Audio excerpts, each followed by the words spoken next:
Well, good afternoon. Today is our Family Connections time, and we are going to be visiting with some of our Team of Dean members from Snyder Junior High. And I'm going to introduce everybody that's on our panelist board, and we may have some more deans that are joining us as we get started. I'm Rachel McLean. I'm the Assistant Superintendent of Learning and Innovation with the district. We have Valerie Morris. She's our Public Information Officer with the district. Jesus Gomez is our Equity Officer. And Jerry Russell, who has just joined us as the Head of Schools of Snyder Junior High. Jerry, would you like to introduce your team of deans? Sure, I'll let them kind of introduce their job roles to everybody. So we have Rebecca Mabin. So Rebecca, you want to talk to everybody about your role? I'm the Dean of Academics, and I also help with, that kind of covers all academics. I work with the special ed population, special education population too. But that's, all academics across the campus, core, non-core, and then also, help and assist with the virtual instruction as well. So we have Brittany Ariano. Hi, I'm Brittany, and I'm the Dean of Instruction. I help with Bright Thinker, and I help with instruction that goes on in the classroom. And we had Dr. Keith Parker, who is on here with us today too. Yes, I'm Dr. Keith Parker. I am the Dean of Students. My job is to work with students to meet the success that they need. I'm also the 504 coordinator for the junior high. All right, great. Well, we have asked for questions from parents over the past few weeks, and we've had some that have just come in that are general to the district, but we wanted to make sure that we were giving our junior high parents access to information.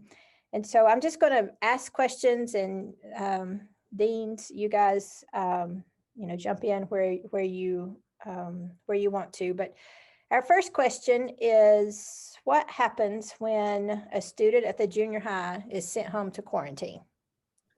I'll answer this one because it's kind of what I handle mostly. So we consider those students short-term virtual students. And so we will let them know. We hand them a paper if they go home, if we send them home, or we give them the instructions on what to do.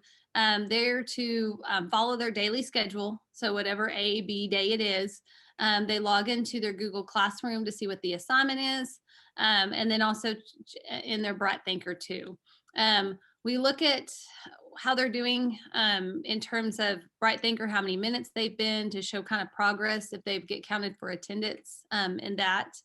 And then the electives in their Google Classroom will have assignments for them to do, and then to turn that in to say, hey, I completed that.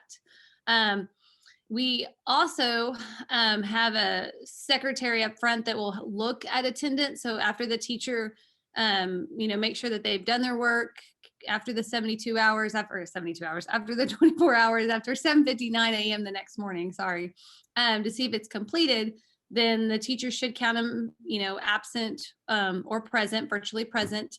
If for some reason the teacher missed it, we do have a dedicated secretary up front who double checks our attendance. So she'll get into Bright Thinker and double check, hey, they were online, and let me fix that attendance. So if there's a question about attendance, what we like to tell our teachers or parents is to, give us a couple of days after the dates, if it's Tuesday, hey, I see that they were counted absent, give us a couple of days, maybe 2 to 3. And if we haven't fixed it by then, give us a call. And we can double check the Bright Thinker because everything's time stamped on that. So we know exactly how long they were in there, what time they submitted it, and those things. Okay. So that kind of takes care of another question where a parent had asked how attendance is taken. But just like the rest of the district, when a child misses too many days, what's happening? So let me take that one. So we actually, Dr. Parker, why don't you talk about the letter that was sent home at the end of this second 6 weeks? Okay, so what we have done is at the end of the second 6 weeks, I took a look at students that have missed 5 or more days. Within that, they're allowed to miss 9 days by state law up to January 29th. After that, they have to start making those days up in order to get credit for those days. So what we did is we sent out a letter. They have a choice of 2 things they can do. They can join ACE and go to ACE and go for 4 days. And for every 4 days that they go, so basically for a week, it counts as 1 day that makeup. Or they can go to Saturday school, which runs from 8 o'clock in the morning to about 11 to 12 o'clock in the morning. Once they get that completed, 1 Saturday school equals 1 day of makeup. So those are 2 options that they have if they've missed too many days to get that stuff caught up. So that's what we did at the end of the second 6 weeks. Letters went out for those kids that were borderline, and for those that have already missed more than their allotted attendance. Okay.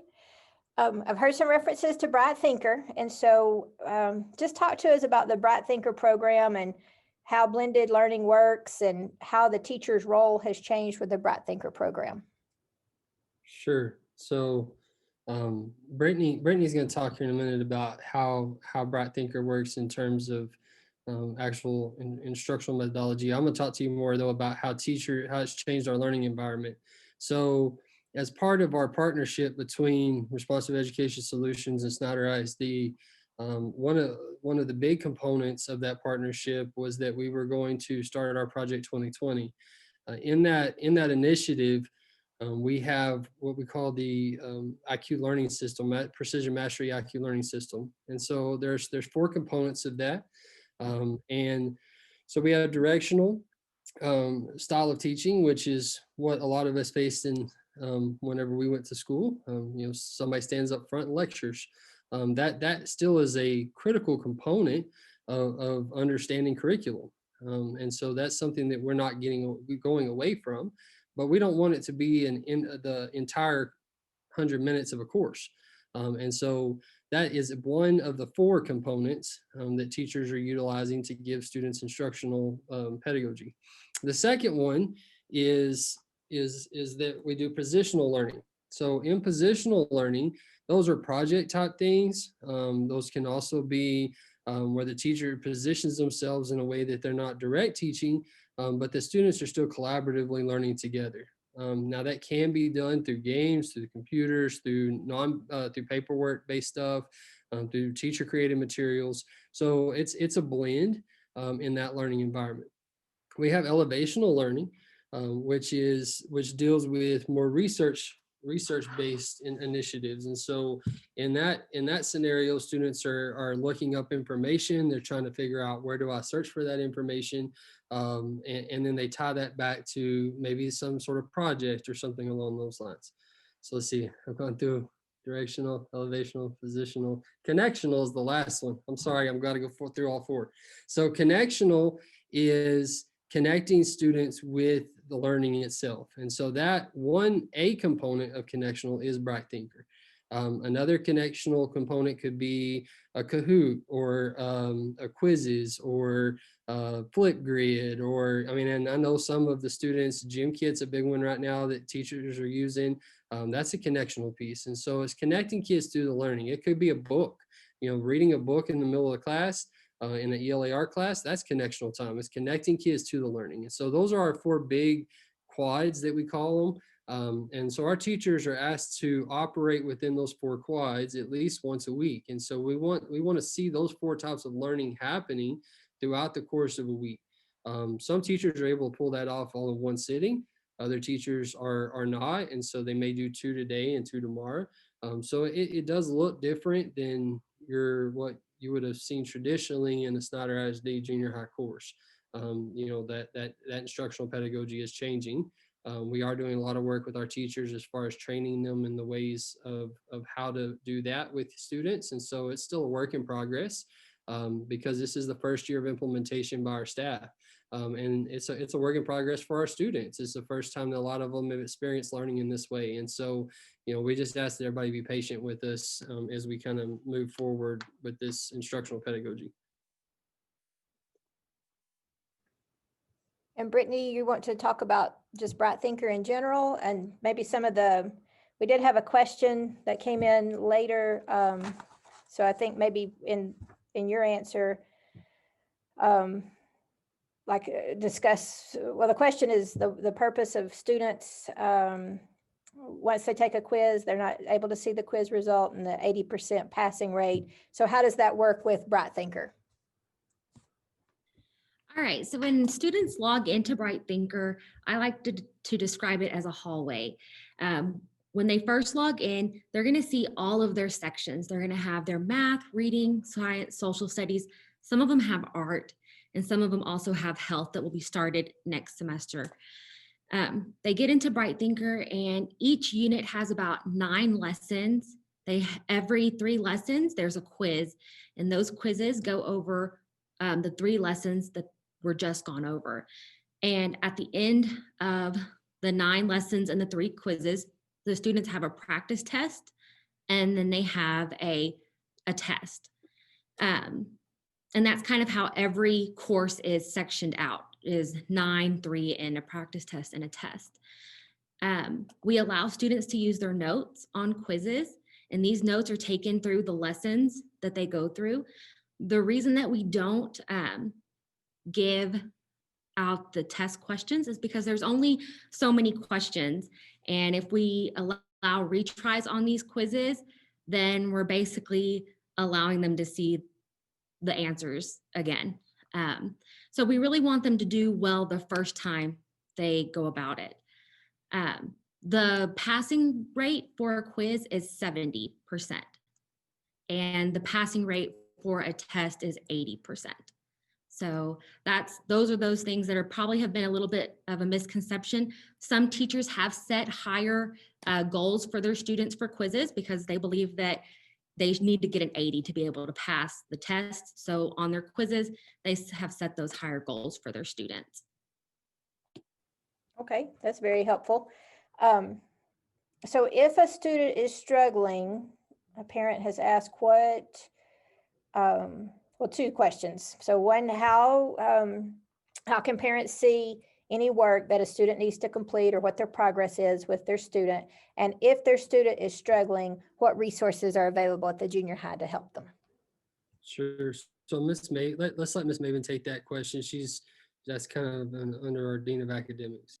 Okay, so in Bright Thinker, we've asked our teachers to put in due dates. So on all the assignments and the quizzes and the unit tests, so they can see, and it's where the parent would want to look at that. They would want to look at in the Bright Thinker, there's a little spot that's really tiny in the corner. It's a little bar graph for the section. So like if they're in math, look at that looks like a little graph, and you click on it and it'll show all the assignments that the students, what they submitted, how long they've been in there, when they submitted, and the due date. And so that's what I think the best, thing to look at is that little graph. It shows those due dates.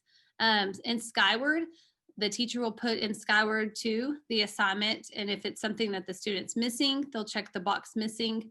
So in Skyward, there's a way to check it. In Bright Thinker, there's a way to check it. And then we've also have had our teachers every week, they will put on Parent Square what they're doing that week. So they may say, this week we're completing, Unit 3, Lesson 4 and 5, try to get to quiz, 3 by, or quiz 2 by Friday. And every class does that to try to get them, just to inform the parents of what's going on.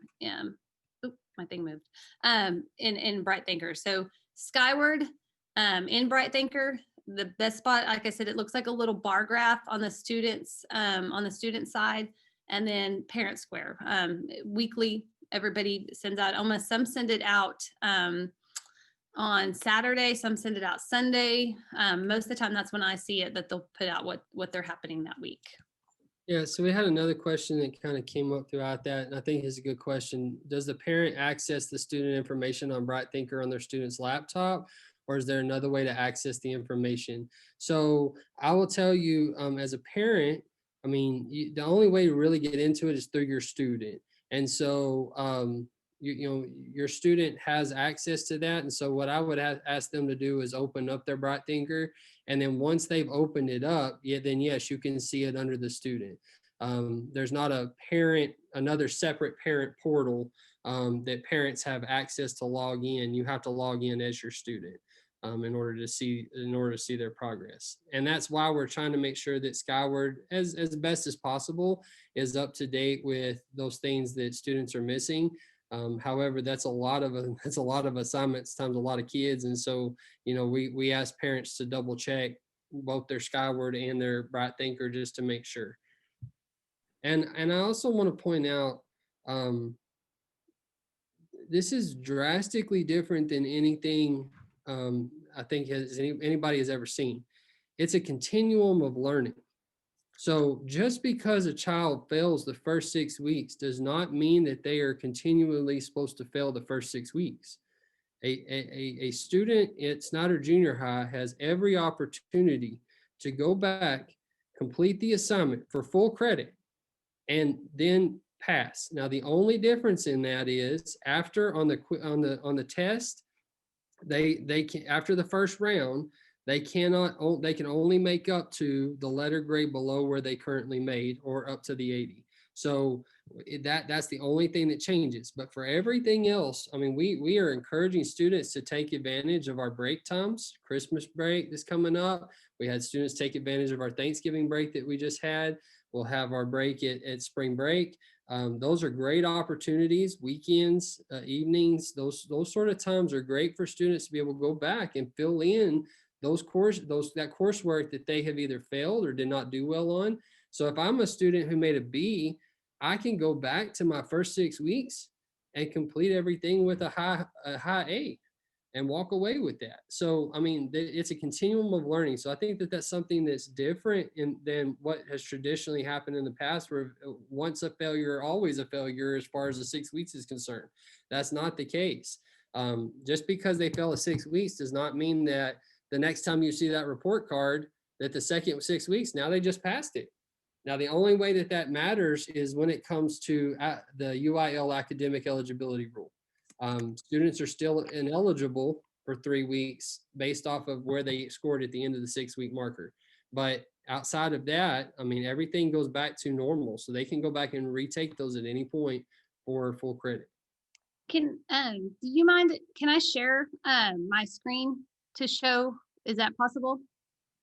Yes, let me turn it on for you. Because I'm in our dummy, a student dummy account, and I will show what it looks like for a parent when Okay. they log in. What I'm talking about is that little graph. Okay, you should be able to share your screen now, Rebecca. Okay. Okay, so this is what you will see when you log into, and like I said, this is a demo student. So we played around with it this summer and purposely did things. So just note that. So you see, like Miss Ariana said, it's like a little hallway. So if they go into language arts and you click it, then this is kind of where it gets a little confusing. I wouldn't click it there to see how the student, see that little bar graph I was talking about right there is where you can go. And then that's where you can see, you know, what score they received, the status of it. It's green if it's good to go, what day they submitted it. And this one doesn't have it, but over to the right, you should see the due date that the teacher has put on there. So that's what it'll look like. And the big thing I want to say is it really helps with, it's an intervention piece. Before, in the past, you would take the unit test, the big unit test, and you may kind of know where your kids are, but you really hadn't assessed them very well. This is to help, okay, they've got I taught and gave them some direct teaching. They got in their lesson. They did okay. I'm going to give some intervention to them. I might help them. Hey, double check this real fast. The quiz, they didn't get this. Let me go back to this part. So it's built in many interventions, kind of an RTI program as the teacher's going. It's really your tier 1 for intervention. So that way, by the time they get to that test, the big unit test, you've intervened before. And that's where I think Mr. Russell says we're still working with that and fine tuning that part of it. I will stop share.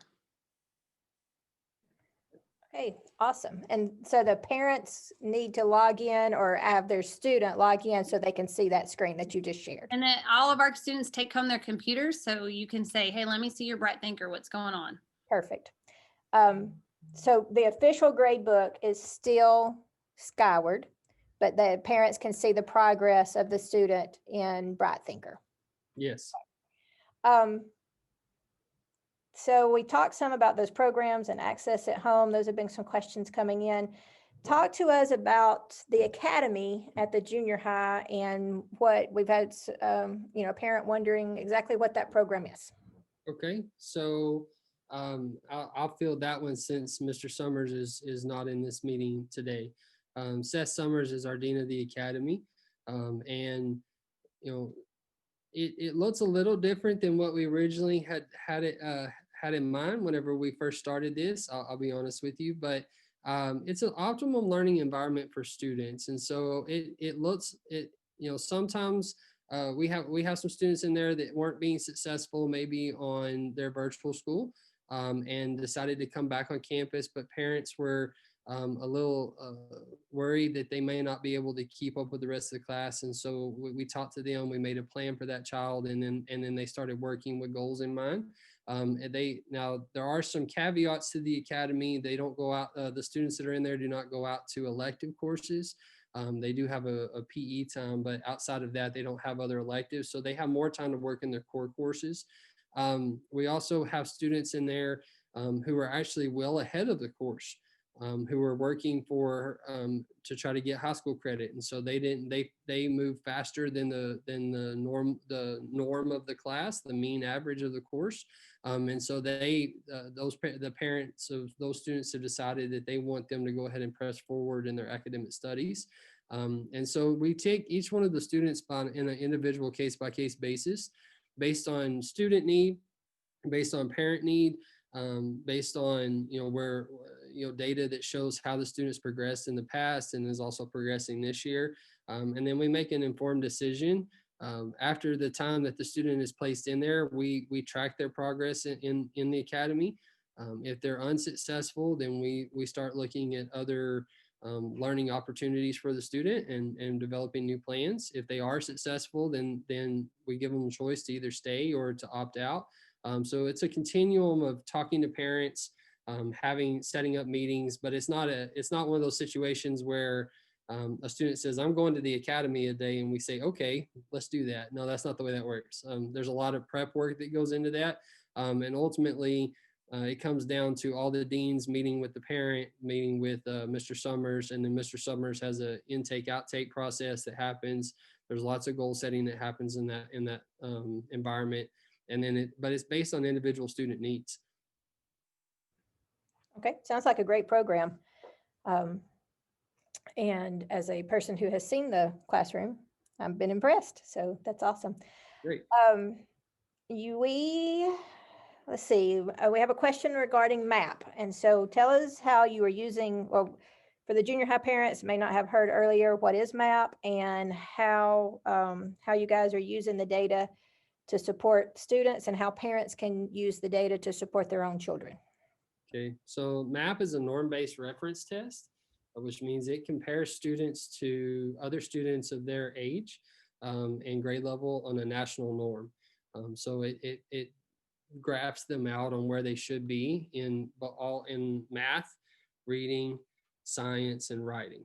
So those are the 4 areas where they're tested on MAP testing. And so Rebecca, if you want to talk a little bit more about how we use that data and what we've done up to this point. Yes, so we have looked at that data, at the beginning of the year, kind of you're just getting a rough, like, okay, this is how our students look on MAP. And at that same time, you're also, okay, did they really give it their best? Kind of things, because that's always true to any kind of online testing you do like that. You want to know that. We looked at it on in a PLC with our teachers on Friday. So that's one of the main reasons we get out early is we have dedicated PLC time every Friday with our staff. And we looked at our students to look at their reading level. And that kind of helped teachers know, okay, I'm going to need to scaffold some instruction for our students on this, especially in terms of math. I need to go back a little bit when I'm teaching something. Bright Thinkers on grade level, but I may have to go back and I may have to say, hey, this is what's happening here. With this year, we're going to do another round in January. That's our middle of the year, and we will mail those results out to parents then. just when it took us a little bit longer to get them than what we thought. I think we started in October and it took us a full month to get it. Not what we expected, and we hope to get a better system on how to deliver MAP and faster to get our students all tested. And so that was some of our issues. So you will get a printed out, mail out sheet of MAP. We'll mail one home. And that's what we do with everything too. We mail home progress reports and report cards to all of our parents, as well as we give it to the student, a paper copy in their win period. So we'll do the same thing for a MAP when the second round. So then that way you can see that growth. We did look at students that are considered, they're multiple grade levels behind. And we have 2 dedicated RTI teachers, Ms. Wiseman and Ms. Johnson on our campus.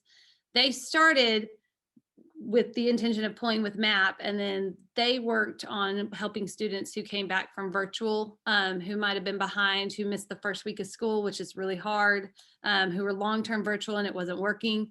So they worked with those students to get caught up. And right now, they are pulling students who, like I said, based on MAP data, are multiple grade levels behind. And then they're going to look at the next round of MAP data and say, okay, because they had some questions on that too, going, hey, we have some students I don't think really perform their best on that test. And so those are individual conversations we're having with them. And then they're going to send out letters to parents, letting parents know, hey, I'm pulling your student maybe twice a week during the elective, working with them on some lower level skills. We also are using our MAP scores during our win period with Study Island because our Study Island is linked to MAP. And so what the students did in MAP, we'll give them activities in Study Island to help strengthen those. And so they spend in our win period, which is a 5th period for our students. It's considered what I need. We spend 30 minutes of Bright Thinker. Either students can get ahead or work on assignments they're behind in. They do 30 minutes of Study Island. So it's an online program that they go in through Clever, and it helps them in the area of reading, math. It's kind of like a little, you answer some questions, you work on some skills, and then you play a little game. So the kids seem to like that. We just started that, I think, at the beginning of December. We got it all fully up and running. And then they do 30 minutes of either goal setting, and that's the other thing. And they have a green folder where they look at, say, what's due this week? And so the teachers sit with them and go, okay, this is what I need to be working on. I'm behind in this, or I need to get caught up in here. And then they do some things like Common Sense Media. They try to do some connectional time with them, or some capturing kids' heart time with them, where they're, building that relationship with them. Okay. And so that's kind of where we use Study Island. I'm looking at the chat question. So let me take that chat question. Okay. So in Study Island, yes, students can access that at any point. It's 24/7, just like Bright Thinker. So what if you have a student who is caught up in their Bright Thinker studies or is struggling with a specific content area, Study Island has specific lessons that are geared towards where your student is struggling based off their MAP testing. So for instance, if my child is a 7th grader, but reads at a 1st grade level, they're going to have skills that are in there at a 1st grade level that will help my child be a better reader. And so then that compounds itself. So hopefully through the interventions of RTI, and then through our intervention periods that happen in the classroom, that students will be more successful in their on grade level curriculum, which is Bright Thinker. And we have some teachers that have used Bright Thinker in their classroom already. Some are kind of waiting to do the next round of MAP because they want to see like that growth and see where their students are. And so that's kind of where you see a couple of teachers are using it, and then a couple of teachers aren't. Okay, awesome. We are almost out of time, and we did have, I think you guys have been answering questions as they are coming in the chat from our attendees, and so I appreciate that. We did have a question that was related to STAR testing. I believe that came in before TEA answered that question for us. We will still continue to have STAR testing in the spring based off of everything we know right now from TEA. What will not take place is the A through F accountability system that Texas uses to rank our schools. But the STAR test itself will still be there.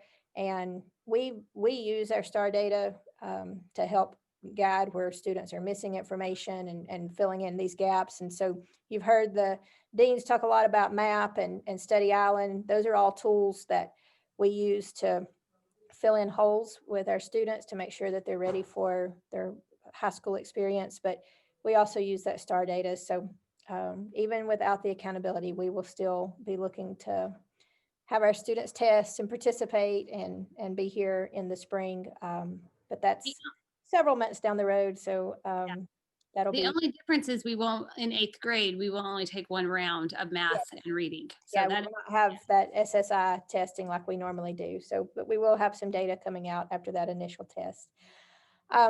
Just to reiterate, Skyward is our official grade book. We had a question about grading. You guys have done a great job explaining Bright Thinker grades and Skyward grades, but parents continue to access Skyward the same way as we always have. And on our website, this will be a recording that's posted on our website that parents can go back and view. But also on our website, we have several other videos about how to access grades in Skyward, how to check your students' attendance in Skyward. And so if you have questions remaining about that, please make sure that you look at our database of videos that are on our website. We are 1 minute over our time. I appreciate all of our panelists and thank you for your time today. And then thank you to our attendees. And we will see everybody again at 5. Okay, thank you. Take care.